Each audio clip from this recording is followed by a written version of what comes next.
kesedihan, tantangan, bahkan air mata. Dunia keilmuan terus berkembang seiring berkembangnya ilmu pengetahuan dan teknologi. Tantangan kehidupan semakin dekat di hadapan kita semua, termasuk di hadapan adik-adik di rumah. Namun, pertemuan kita selalu menjanjikan sejuta prestasi masa depan untuk adik-adik. Jumpa lagi bersama saya Carlos Normala SPD dan Adrianus Bareng SPD serta Ibu Agustina Ersumbi SPD dalam Rumah Belajar Bahasa Indonesia yang kita sajikan secara khusus untuk adik-adik generasi hebatnya kelas 9 SMP Katolik Frater Maumere. Adik-adik yang terkasih, pertemuan kita dalam daring selalu menjanjikan kerinduan. Dan hari ini pertemuan kita menjawab sejuta kerinduan untuk adik-adik. Pertemuan pertama kita sudah mengenal materi pada bab pertama, yaitu tentang teks laporan percobaan. Dan kita sudah mengenal bagaimana mengidentifikasi sebuah teks laporan percobaan. Kita juga sudah mengenal unsur kebahasaan dan ciri kebahasaan dari sebuah teks laporan percobaan. Bahkan kita juga sudah mempelajari tentang bagaimana cara menyimpulkan isi dari sebuah teks laporan percobaan. Bahkan di pertemuan pertama, di akhir pertemuan kita menyajikan sebuah teks laporan percobaan. Nah, kali ini kita akan masuk pada materi bab kedua dengan kali pertama kita tentang mengidentifikasi sebuah teks yang namanya pidato persuasi. Nah, adik-adik sekalian, pada pertemuan kita ini kita akan mempelajari atau kita akan mengenal atau kita akan mengidentifikasi apa itu teks pidato persuasi. Nah, pada kali ini Pak akan menyajikan pada bagian pertama kita, yaitu tentang pengertian atau definisi dari pidato persuasi. Setelah itu kita akan mengenal yang namanya jenis-jenis pidato persuasi. Setelah itu kita juga akan mengenal yang namanya struktur dari sebuah pidato persuasi. Untuk itu adik-adik, harapan Pak, adik-adik bisa menyiapkan segala fasilitas belajar di rumah, buku-buku referensi, sumber-sumber referensi belajar adik-adik di rumah, untuk membantu menambah wawasan, membantu menambah pengalaman belajar adik-adik hari ini bersama saya Carlos Normala di Rumah Belajar SMP Katolik Frater Maumere. Untuk itu, mari kita ikuti penjelasan berikut ini. A few moments later. Adik-adik yang terkasih, pernahkah adik-adik mendengar kata pidato? Pernahkah adik-adik melihat seseorang berpidato? Atau pernahkah adik-adik mendengar kata orator? Nah, kali ini adik-adik, Pak akan menjelaskan secara singkat bagian-bagian dari sebuah pidato, bagian-bagian dari sebuah orasi, bagian-bagian dari bagaimana orang berbicara di depan umum untuk memberikan satu gagasan, pendapat, argumentasi kepada orang lain. Adik-adik yang terkasih, berbicara soal pidato, Pak masih merekomendasikan kepada adik-adik di rumah untuk coba melihat kembali seorang yang namanya Soekarno. Beliau adalah Presiden Republik Indonesia pertama yang berani menyampaikan gagasan, yang berani menyampaikan pendapat, yang berani menyampaikan argumentasinya kepada seluruh rakyat Indonesia, bahkan kepada dunia. Itu berani beliau dengan gagasan-gagasan yang cerdas, dengan pikiran-pikiran yang kritis, dengan pendapat-pendapatnya yang bisa mempengaruhi seluruh rakyat Indonesia dan mempengaruhi seluruh dunia.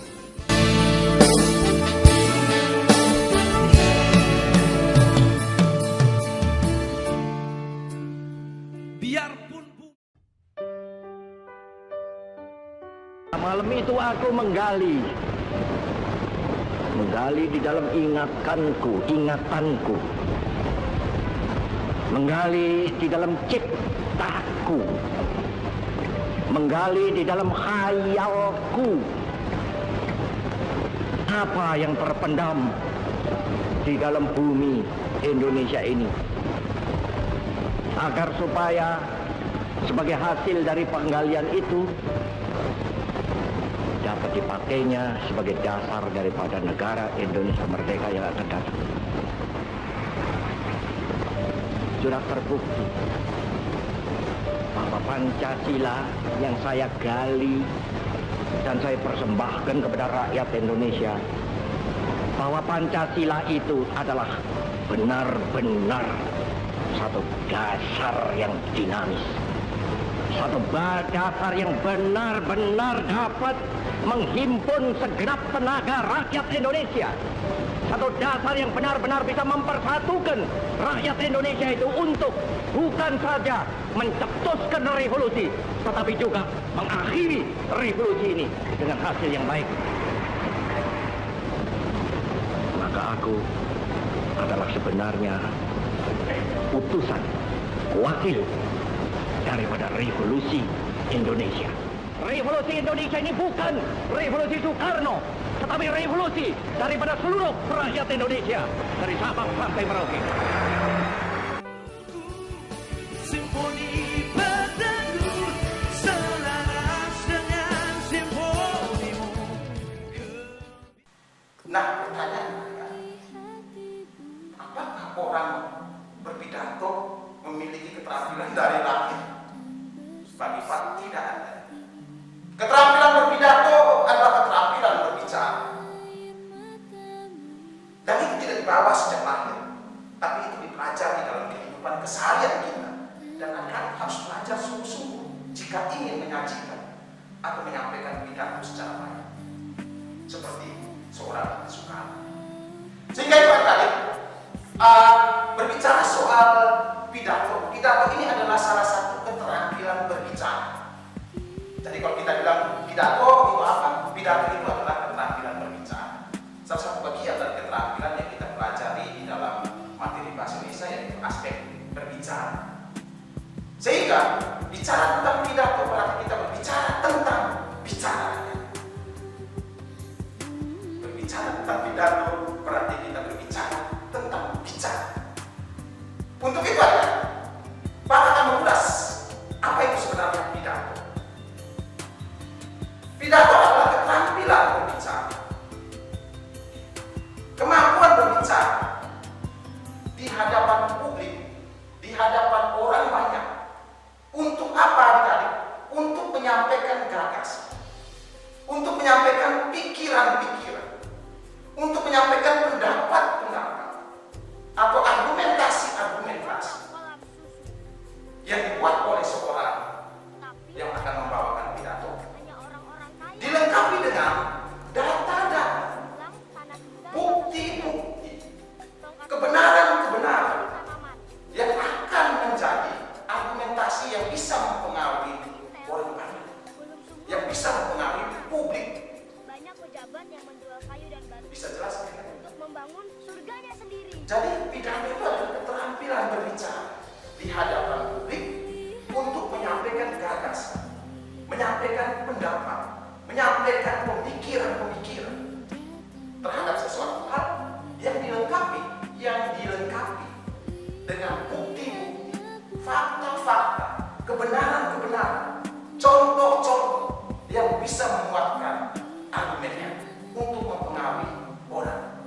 orang lain untuk ikut terlibat dalam segala gagasan kita, segala tujuan kita, segala keinginan dari seorang orang atau seorang yang menyampaikan pidato.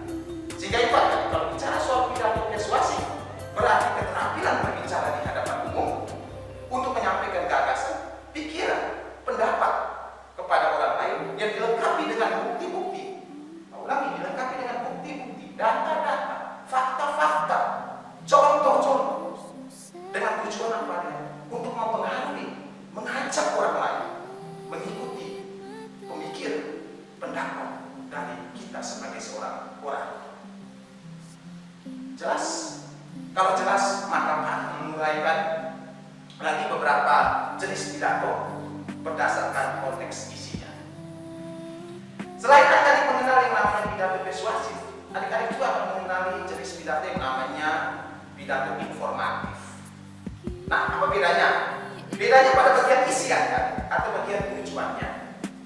Yaitu, kalau pidato persuasif tadi ada tujuannya mempengaruhi, pidato persuasif ada tujuannya mempengaruhi atau membujuk.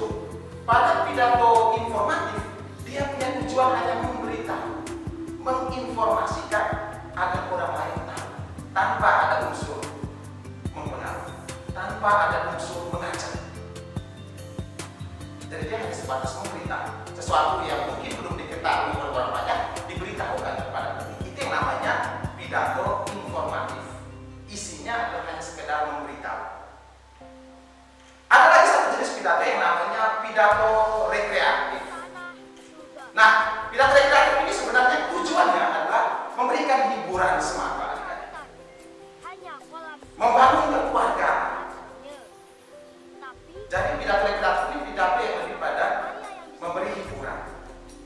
Kadang-kadang disertai dengan unsur-unsur keluarga, unsur-unsur lawak, lucu. Tapi yang tujuannya adalah mempererat keluarga, mempersatu keluarga kita kepada audiens yang mendengar. Nah, dari itu ada 3 jenis pidato yang Pak sudah uraikan berdasarkan isinya. Ada pidato persuasif, ada pidato informatif, dan juga ada pidato rekreatif. Jelas adik-adik? Jelas, kita lanjut. Nah, setelah mengenal yang namanya pengertian pidato, lalu kita sudah mengenal yang namanya pidato persuasif dengan pidato informatif dan pidato rekreatif. Kita akan masuk pada bagian yang berikut adalah mengenal lebih jauh tentang bagian-bagian dari pidato persuasif. Apa saja yang ada dalam sebuah pidato persuasif? Secara khusus, Pak akan memberi gambaran tentang struktur dari pidato persuasif. Nah, wajah dari sebuah teks pidato persuasif secara umum itu ada 3. Wajah atau struktur daripada pidato persuasif itu ada 3 bagian. Yang pertama, ada bagian yang namanya pendahuluan. Yang kedua, ada bagian yang namanya isi. Dan yang ketiga, ada bagian yang namanya penutup. Ada 3 bagian umum. Seperti apakah bagian-bagian ini Pak akan rincikan satu persatu. Nah, pada bagian struktur pertama yang namanya pendahuluan. Pada pendahuluan itu berisikan bagian pertama yang namanya ucapan salam. Biasanya salam ini disesuaikan dengan situasi audiens saat itu. Kalau kondisinya pagi, bisa kita menyapa mereka dengan selamat pagi. Kondisinya malam, kita bisa menyapanya dengan selamat malam. Jangan adik-adik sudah malam, selamat pagi semua. Jadi kita bisa menyapa sesuai dengan situasi waktu itu. Kita juga bisa menyapa sesuai dengan situasi acara. Salam bisa kita buat dengan kondisi situasi acara. Misalnya ada kegiatan literasi atau kegiatan bedah buku dan sebagainya, atau kegiatan debat bulan bahasa dan sebagainya. Adik-adik bisa mengganti salamnya dengan situasi acara. Misalnya salam literasi, salam bahasa Indonesia, dan sebagainya, sesuai dengan sifat acaranya, kegiatan acaranya. Kita bisa menyampaikan salam-salam seperti itu. Atau misalnya sekarang kita mau mendekati upacara 17 Agustus ya. Salam-salam yang bisa kita sampaikan adalah merdeka, salam Indonesia dan sebagainya. Tergantung konteks situasi acara.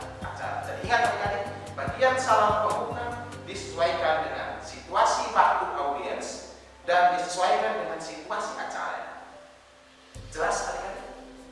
Jelas, kita lanjut. Pendahuluan yang kedua. Yang kedua setelah pertama tadi ada salam pembuka, kita masuk kepada bagian yang kedua, itu adalah sapaan kepada audiens. Sapaan awal kita kepada audiens yang hadir. Ingat adik-adik, kita berbicara kepada orang banyak dan pasti banyak orang yang hadir saat itu. Nah, kita harus membagi sapaan kita sebagai bentuk penghormatan kepada audiens yang ada saat itu mendengarkan apa yang mau kita sampaikan.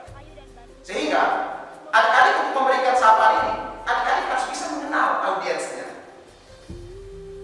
Mulai dari yang tertua sampai yang termuda, mulai dari jabatan yang tertinggi sampai dengan jabatan yang terendah. Kita menyapanya dari mana? Dari yang tertua sampai yang termuda. Kita menyapanya dari jabatan yang tertinggi sampai yang terendah. Karena kita mau memberikan penghargaan kepada audiens yang sudah menyediakan waktu untuk hadir mendengarkan pidato kita. Misalnya, yang saya hormati, saat itu kepala SMP Frater Momere ada, Pak Guru ada, lalu ada orang tua. Kita bisa menyapanya mulai dari menghormati Frater, karena Frater menjadi jabatan yang tinggi di sekolah ini. Maka yang saya hormati, kepala SMP Katolik Frater Momere. Yang saya hormati, Bapak Ibu Dewan Guru SMP Katolik Frater Momere. Yang saya hormati, Bapak Ibu orang tua wali peserta didik kelas 7, 8, dan 9. Itu bentuk-bentuk daripada sebuah ucapan sapaan penghormatan yang ada pada bagian pendahuluan juga. Yang ketiga, setelah kita memberikan salam pembuka, setelah kita memberikan ucapan penghormatan, kita juga harus mengucapkan syukur.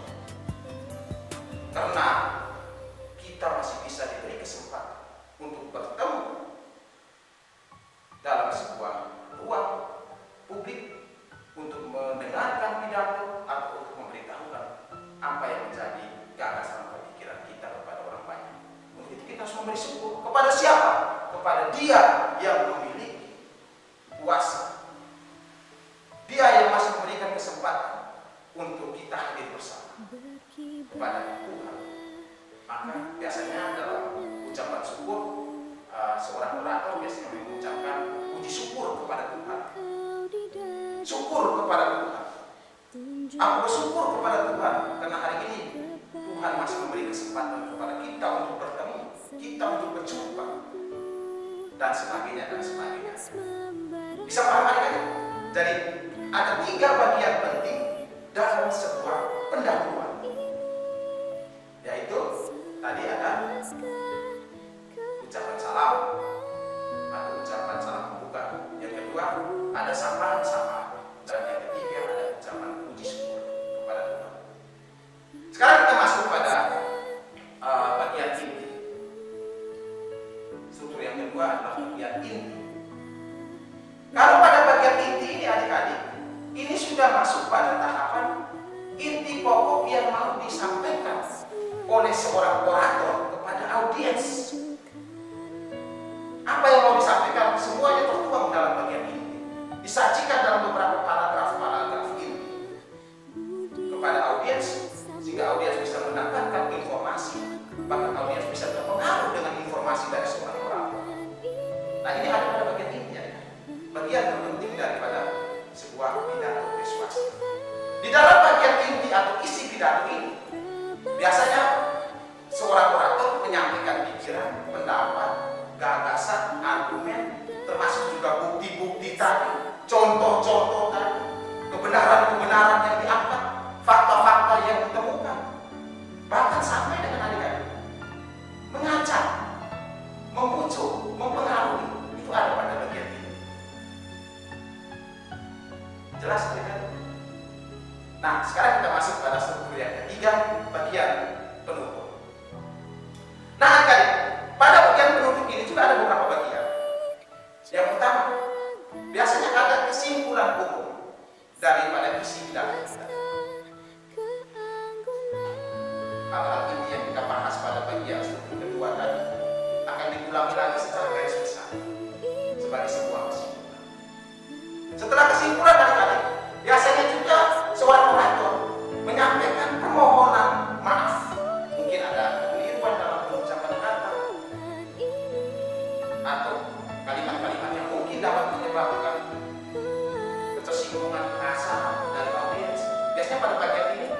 orator juga menyampaikan permohonan maaf.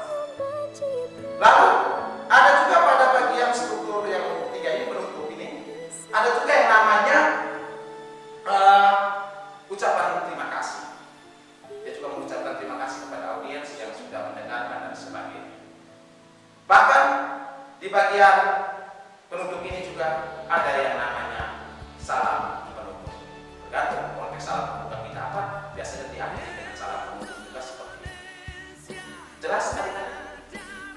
Untuk strukturnya ada 3 bagian penting dalam sebuah pidato persuasi, yaitu bagian pendahuluan dengan penjabaran, bagian inti dengan penjabaran, dan bagian penutup dengan penjabaran. Jika jelas, kita lanjut. Nah, adik-adik, jadi setelah kita mengenal yang namanya pengertian pidato persuasif, kita mengenal yang namanya jenis-jenis pidato, dan juga kita sudah mengenal struktur. Pertanyaan, Pak, kira-kira ada gambaran ciri lain yang bisa Pak jelaskan untuk kami sehingga kami bisa membedakan pidato persuasif ini dengan teks yang lainnya? Nah, untuk membedakan atau untuk menemukan ciri dari teks pidato persuasif sebenarnya sudah terdapat pada definisi pengertian teks pidato tadi. Pertama, pidato tadi apa? Keterampilan berbicara. Nah, maka di dalam situ ada kemampuan berbicara kepada orang banyak, yang mana di dalamnya berisi gagasan-gagasan. Berarti dalam sebuah teks pidato persuasif juga berisi gagasan-gagasan dari seorang orator, pemikiran-pemikiran dari seorang orator, pendapat-pendapat. Pasti ada dalam sebuah teks pidato persuasif. Yang kedua, karena katanya persuasif, kata persuasif yang tadi isinya mempengaruhi, maka pasti di dalam sebuah pidato persuasif juga ada kalimat-kalimat yang sifatnya mempengaruhi, kalimat-kalimat yang berisi bujukan, kalimat-kalimat yang berisi ajakan, kalimat-kalimat yang berisi rayuan, kalimat yang berisi gombalan untuk mempengaruhi audiens dan mengikuti argumentasi, mengikuti pemikiran kita, mengikuti pendapat-pendapat kita. Setelah itu juga menggunakan unsur-unsur kebahasaan lainnya, seperti menggunakan kalimat-kalimat aktif, kalimat-kalimat imperatif, juga menggunakan kata-kata penunjuk, kata ganti orang, konjungsi, dan biasanya terdapat dalam unsur-unsur kebahasaan yang pernah kita pelajari. Selanjutnya adik-adik, dalam sebuah teks pidato persuasif tadi juga memiliki ciri, yaitu memiliki struktur yang sudah Pak jelaskan tadi. Itu ciri-ciri. Jadi kalau membedakan teks pidato dengan teks yang lain, Anda bisa melihat dari beberapa ciri yang sudah Pak dapat. Nah, pertanyaannya adalah, Pak, kalau kami mau menyampaikan sebuah pidato, apa saja yang harus kami siapkan? Sebenarnya materi ini belum bisa Pak lanjutkan nanti pada bagian pertemuan kita yang terakhir dalam bab ini. Apa yang harus kalian siapkan untuk menyampaikan atau menyajikan sebuah teks pidato persuasif? Sehingga hal-hal lain yang perlu Pak jelaskan di sini itu merupakan bagian penjelasan lanjutan untuk pertemuan kita selanjutnya. Nah, adik-adik, setelah kita mengenal ciri dari teks pidato persuasif, bagian terakhir dalam pembelajaran kita hari ini, kita akan masuk yang namanya mengidentifikasi isi dari sebuah teks pidato persuasif. Nah, pada bagian ini Pak hanya menjelaskan langkah-langkah atau teknik atau cara untuk menemukan isi dari sebuah pidato persuasif. Nah, langkah pertama adik-adik harus membaca secara menyeluruh pidato persuasif. Naskah pidato harus disimak secara baik, dibaca berulang kali, dipahami secara berulang-ulang. Setelah sudah membaca dan menyimak naskah pidato persuasif, langkah kedua adik-adik langsung perhatikan pada bagian struktur pidato yang kedua, yaitu pada bagian inti atau isi pidato. Kenapa Pak mengatakan langsung melihat pada bagian yang kedua? Karena di bagian yang kedua ini, bagian inti atau isi pidato ini, di dalam isi atau inti pidato berisi gagasan, pendapat-pendapat, pemikiran-pemikiran pemikiran dari seorang orator yang mau disampaikan kepada audiens atau kepada publik. Sehingga inti dari sebuah pidato atau isi dari sebuah pidato itu ada di dalam bagian struktur yang kedua ini ada. Di dalam isi atau inti pidato biasanya terdapat argumen-argumen, pendapat-pendapat dari seorang orator. Nah, pendapat-pendapat ini adik-adik catat apa saja pendapat-pendapat yang disampaikan oleh seorang orator. Jelas? Setelah itu adik-adik, pada bagian inti ini juga berisi alasan-alasan. Alasan-alasan yang disampaikan oleh seorang orator untuk menguatkan argumentasinya atau menguatkan pendapatnya. Nah, alasan-alasan ini adik-adik ambil untuk dicatat sebagai isi dari sebuah pidato. Selanjutnya adik-adik bisa mengambil apa? Adik-adik bisa mengambil bagian yang berisikan ajakan, himbauan, saran dari seorang orator. Juga terdapat pada bagian inti dari sebuah teks pidato. Sehingga setelah membaca, adik-adik wajib langsung melihat pada bagian struktur yang kedua, yaitu struktur isi pidato. Karena di dalam isi pidato berisikan intisari, penjabaran topik secara rinci yang disampaikan oleh seorang orator kepada audiens. Apa saja yang dijabarkan tadi sudah Pak jelaskan. Bisa paham? Untuk mengidentifikasi isi pidato kita lihatnya di mana?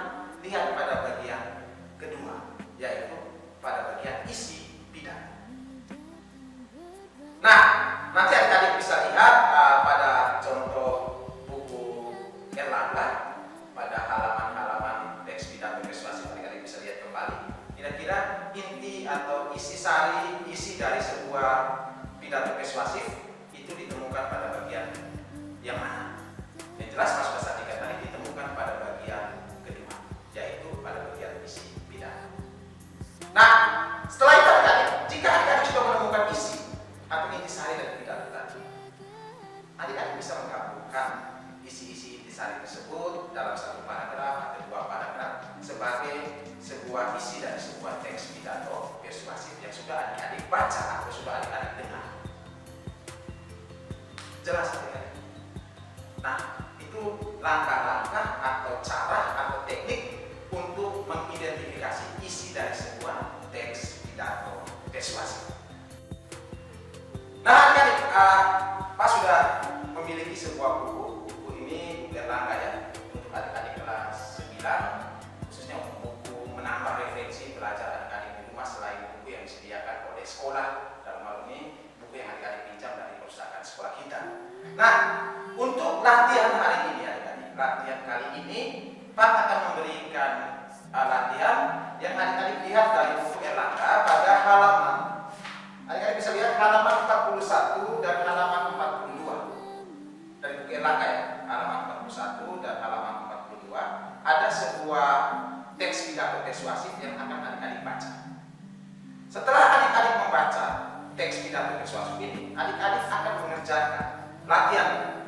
Latihannya berupa apa? Yang pertama adik-adik akan menentukan struktur dari setiap naskah pidato ini. Strukturnya ya, itu bagian nomor 1. Yang kedua, nomor 2-nya adik-adik akan mengidentifikasi isi yang terdapat dalam naskah pidato ini. Yang tadi sudah Pak jelaskan cara mengidentifikasi isi dari sebuah teks pidato persuasif. Nah, isinya apa saja di dalam pidato yang adik-adik baca ini, dalam buku Erlangga ini. Setelah itu adik-adik, setelah mengidentifikasi isi, pada bagian terakhir adik-adik coba mencari unsur-unsur kebahasaan yang ada di dalam teks ini. Kira-kira seperti apa saja untuk menambah bekal pembelajaran adik-adik di rumah. Sedangkan informasi jelasnya nanti Pak akan sajikan juga dalam bentuk materi PowerPoint dan juga latihan yang Pak sajikan dalam bentuk PowerPoint untuk adik-adik bisa baca lebih jelasnya di rumah. Baik, itu saja adik-adik yang bisa saya sampaikan untuk adik-adik di rumah. Adik-adik yang terkasih, demikian pertemuan belajar kita hari ini tentang mengidentifikasi teks pidato persuasif. Panjang lebar sudah Pak sajikan untuk adik-adik mempelajari di rumah, walaupun memiliki banyak kekurangan, walaupun memiliki banyak tantangan. Pak tetap mengharapkan adik-adik semangat, adik-adik tetap bertanggung jawab, adik-adik tetap mengerjakan dan mengikuti segala pembelajaran daring kita dengan nuansa yang betul-betul membahagiakan adik-adik di rumah. Adik-adik, ada satu pesan bijak dari Pak, bahwa setiap hari yang kita lewati adalah anugerah, dan kita dituntut untuk bisa menjalankan hari-hari ini dengan penuh tanggung jawab. Karena waktu akan menjadi kenyataan bagi orang yang memiliki masa depan. Saya, Carlos Kembala SPD, beserta Adrianus Bareng SPD dan Ibu Agustina Hersumi SPD mengucapkan terima kasih banyak. Selamat belajar. Sampai